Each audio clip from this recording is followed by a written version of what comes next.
Hello, ladies and gentlemen. Welcome to our first installment of the Flipped Classroom lessons. We'll see how this goes.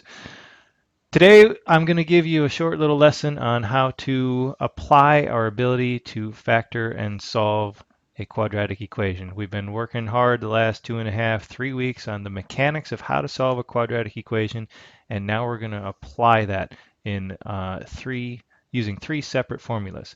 Two of them you will see up on the screen right here.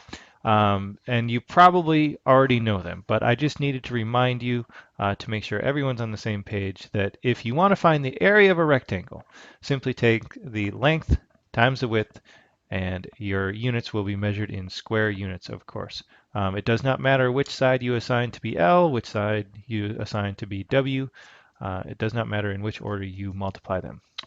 Likewise, something that you may not have dealt with in a while is the volume of a rectangular prism, which is a fancy word for box. The volume of a rectangular prism is length times width times height. So again, multiplying all sides of the shape together. The other way of thinking of that would be to find the area of the base and multiply by how tall it is. So we're going to use these two formulas and we're going to create polynomials out of them that we can then factor and solve. However, there is one new one. This one new one right here is the vertical motion equation. And this equation right here describes any free-falling object. And what it does is it will calculate the height of an object, signified by h, after t seconds of a free fall. There are three terms in it. You'll notice that it looks just like in the form ax squared plus bx plus c. So it's a three-term trinomial with a highest power of 2. And there's a couple variables in there that you can substitute for. We're going to learn how to do that more on Thursday. But right now, all you need to know is the vertical equation is h equals negative 16t squared plus vt plus s. The negative 16 is always there. It's always the same. And it is a result of acceleration due to gravity. The v stands for initial velocity. So if the ball is thrown up or thrown down, you can say that in the equation. And the s is the initial height, or how far it was starting. And what it'll do is it'll graph a little equation that looks like this. So this is what the function looks like. Just an example of one.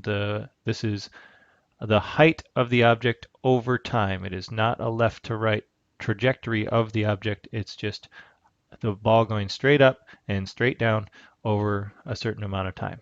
Now, I said that this was acceleration, or due to acceleration, that number was. That's measured in feet. So there are actually two forms of this equation, one with a 16 right there and one with a negative 4.9 right there. The top one is for imperial units, that's feet and seconds. The bottom one is for metric units. We'll be using both of those, especially on Thursday, but not necessarily tomorrow.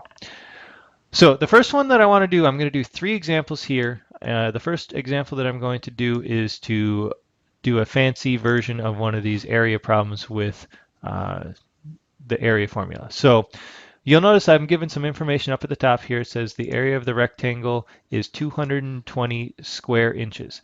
And it asks me what are the dimensions of the rectangle. So my ultimate goal here is to find the length of the rectangle and the width of the rectangle.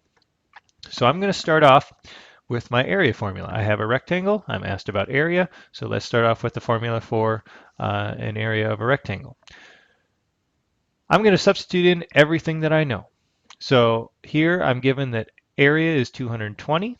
I know that the length is 3w minus 8 and the width is w. Now again, you can put those in any order, so it doesn't matter how you write it, but you'll put in a 220 for a w, and a 3w minus 8. First instincts on where to go from there. You see something hanging out on the outside of a couple sets of parentheses there. So you might want to distribute.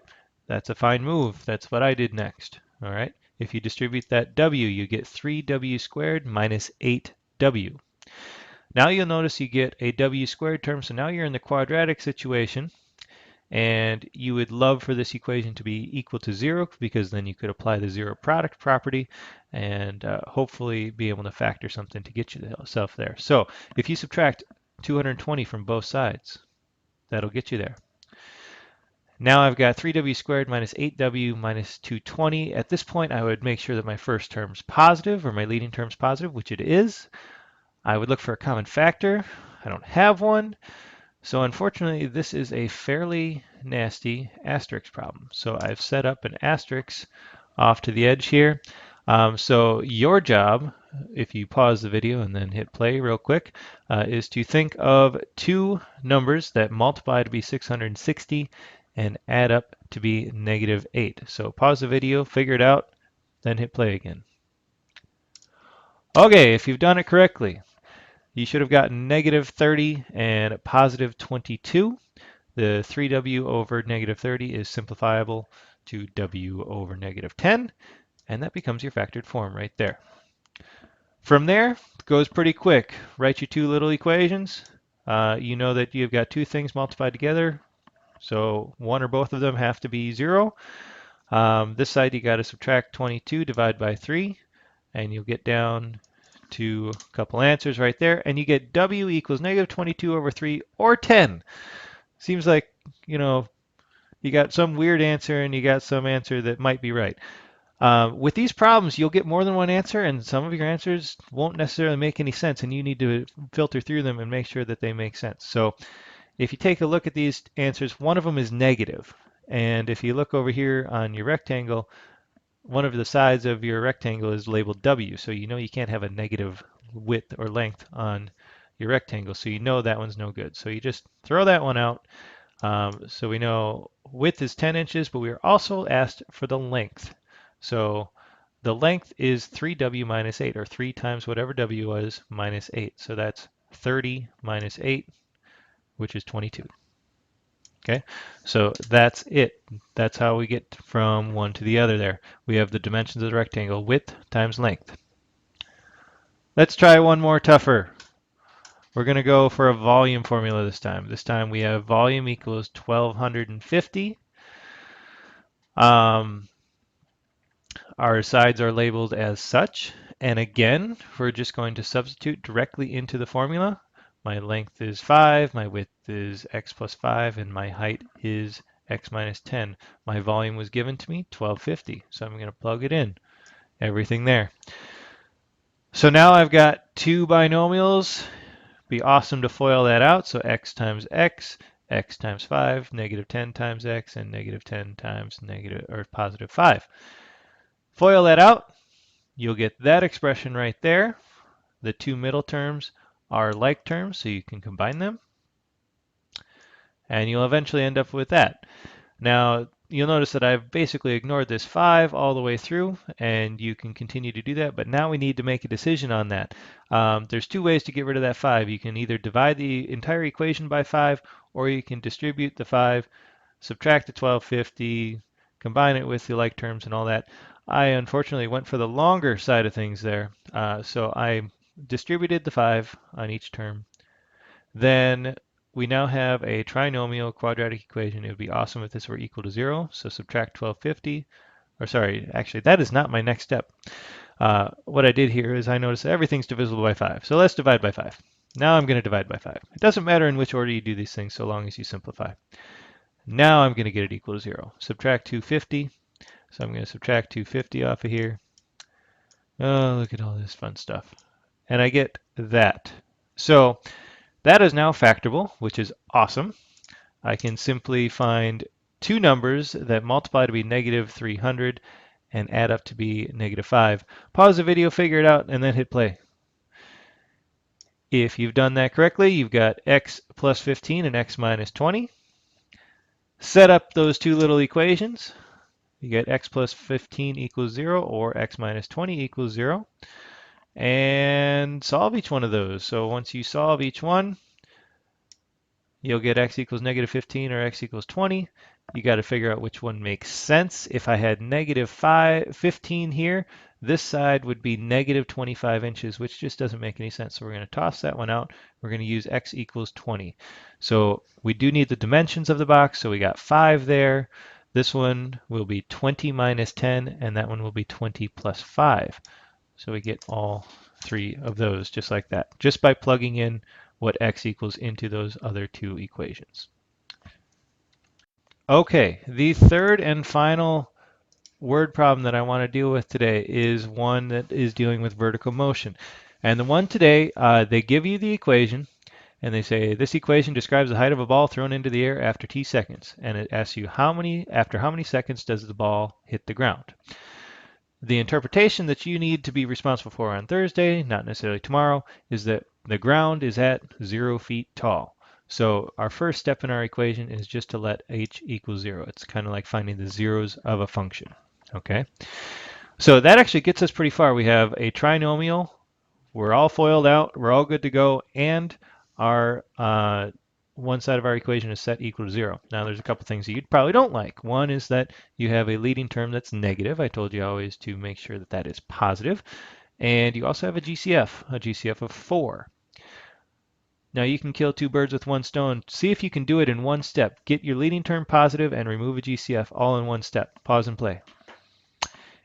If you've done it correctly, or most efficiently, if you divide by a negative 4 all the way through, that'll get you a positive leading coefficient and a GCF removed. So from this point, that looks like an asterisk problem to me. So I have an asterisk set up over here.